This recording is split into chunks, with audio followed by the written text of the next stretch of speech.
खुलुमबाय आं माइनाव बसुमतारी गिबियावनो बर' रादाब नायगिरि नोंथांमोनखौ आंनि चेनेलाव बरायबाय लोगोसे गोजोन फुंबिलिनि गाहाम हामलायथि बावहरबाय नोंथांमोननि थाखाय लानानै फैबाय आं गोदान मोनसे रादाब नोंथांमोना भिडिअखौ अननानै जोबजासिम नायलांदो। दिनैनि गिबि रादाबाव दङ बिटिसिनि बारग' लेङाइ गाहाय मावफुं सोद्रोमा आरो बिपिएफनि लेङाइ आफादगिरि खाम्फा बरगयारिया बिपिएफ दोलोनिफ्राय बिबान एंगारलाय गथायबाय होननानै मिथिनो मोननाय जादों। मिरुनि बाजेट जथुमायाव बिटिसिनि थाखाय दुखु गोनां मानोना 2025 निफ्राय 2026 मायथाइनि रांखान्थि बोसोरनि थाखाय बिटिसिनि बाजेटारि थिखानाय राङा 50 कौटि रां दानख' जाबाय होनना मिथिनो मोननाय जादों। थांनाय सानाव मिरुनि बाजेट जथुमायाव गावखुंथायारि गौथुमफोरनि थाखाय रां होनायाव सोलाय सोल' नुनो मोन्दों।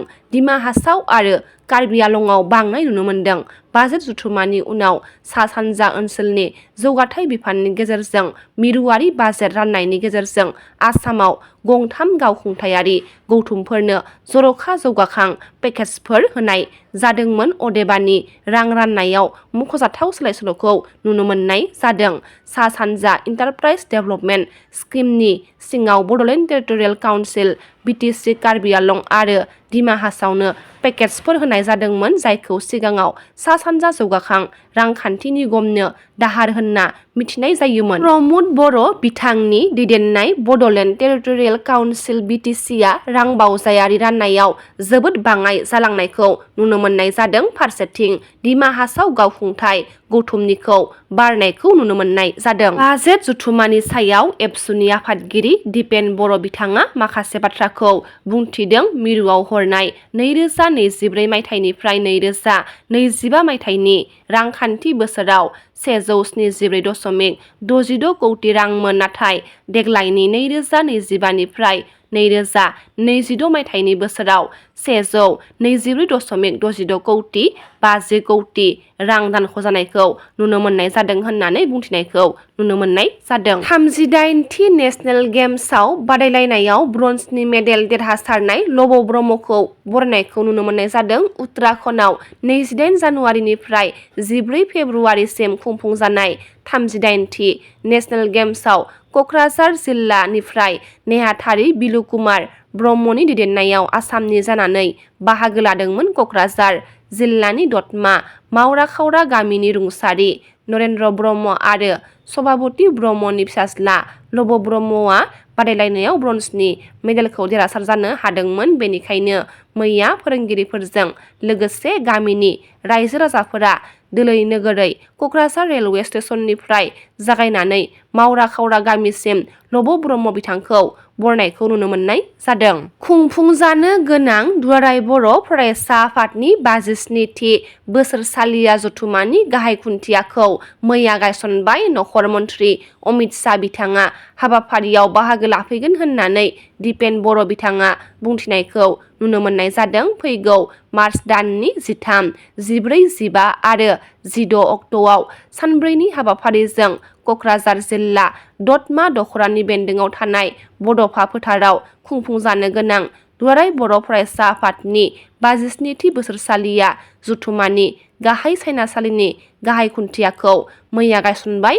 खुंफुंजानो गोनां बे 57थि बोसोरसालिया जथुमानि गाहाय खुन्थियाखौ मैया फुंबिलि समाव आसामनि मन्थ्रि उरखाव-गोरा ब्रह्म बिथाङा गायसननानै होयो। मख'जाथावदि मिरु दुलाराय बर' फरायसा आफादनि 57थि बोसोरसालिया जथुमाजों लोगोसेनो क'क्राझार जिल्ला दुलाराय बर' फरायसा आफादनि 56थि बोसोरारि जथुमाखौबो खुंफुंगोन। तामुलपुरनि कुमारिकाटायाव एमएलए काप भलिबल टुर्नामेन्ट खुंनो साखाफारा जादों। तामुलपुर जिल्लानि कुमारिकाटा आन्सलिक भवन लांगोनायाव नेशनेल थाखोनि भलिबल बादायलायनाय खुंनो साखाफारा जादों। तामुलपुर बियाबनि एमएलए जलेन दैमारिनि बानजायनायाव फैगौ 4 आरो 5 फेब्रुवारि खालाराव साननैनि हाबाफारिजों गिबि खेबनि थाखाय नेशनेल थाखोनि एमएलए काप भलिबल टुर्नामेन्ट खुंनो थि खालामदों। आसामनि गुबुन गुबुन भलिबल क्लाबनि अनगायैबो उत्तर प्रदेश आरो पान्जाब रायजोनि मोन 8 भलिबल हानजाया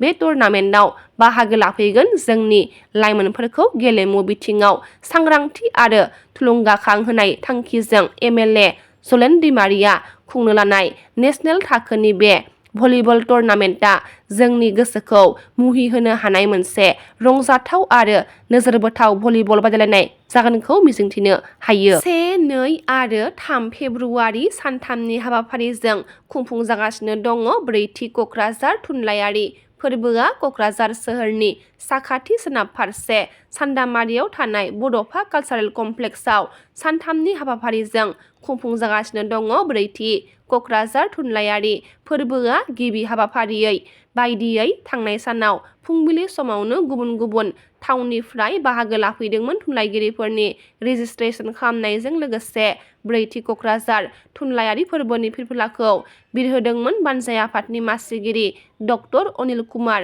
बर' बिथाङा। बेनि उनाव बिजाब मेला आरो हाथाइसालि बेखेवनानै होदोंमोन क'क्राझार हिनजावसा फरायसालिमानि गोरायुं डक्टर आदाराम बसुमतारी बिथाङा। बेबायदिनो थुनलाइयारि फोरबोनि गुबै हाबाफारिखौ थांनाय सानाव सानजौफु समाव बिटिआरनि गाहाय मावफुं सोद्रोमा प्रमद बर' बिथाङा बेखेवनानै होयो। बे हाबाफारियावनो गाहाय आलासि महरै बाहागो लादोंमोन नागालेण्ड लेजिस्लेटिभ एसेमब्लिनि बुंथिगिरि सारिंगेन लंकुमार बिथाङा। गिबि मन्थ्रि बिथां डक्टर हिमन्त बिश्व शर्मानि गोथार जोनोम सानखौ बिकेडब्लिउएसनि मावख'आव बायदि हाबाफारि लानानै फालिदोंमोन। 1 फेब्रुआरि गिबि मन्थ्रि डक्टर हिमन्त बिश्व शर्मानि 56थि गोथार जोनोम सानखौ बिकेडब्लिउएसनि मावख'आव बायदि हाबाफारि लानानै फालिबाय। मख'नो गोनांदि थांनाय साननि आसामनि गिबि मन्थ्रि डक्टर हिमन्त बिश्व शर्मा बिथाङा बिथोन हरनाय बायदि बर' कछारी अनसाय गाव हायुङारि खुंथायनि बानजायनायाव सिमोनसाफुरियाव थानाय धोरोम थानसालि, गुबुन गुबुन बर' माहारिनि मावखुलि, फरायसालि आरो बिकेडब्लिउएसनि मावख'आवबो साखोन सिखोन खालामो आरो सिमोनसाफुरि ओनसोलनि सिङाव थानाय माखासे गामियाव मेगन नुयै, खाना लेंग्रा, खोमा खोनायै, बेंगा गासै सा 34 सुबुंफोरनो गोग्गो सावस्रिनि जाग्रा मुवा आरो इसे राङारि अनसुंथाइ होयो होनना मिथिनो मोननाय जादों। जाबाय एसेनोसै। गाबोन फिन गोदान रादाब लानानै लोगो मोनगोन। नोंथांमोना भिडिअखौ जोबजासिम नायबायब्ला अननानै लाइक, शेयार, कमेन्ट लोगोसे साबस्क्राइब खालामनानै होदो। गोजोन्थों।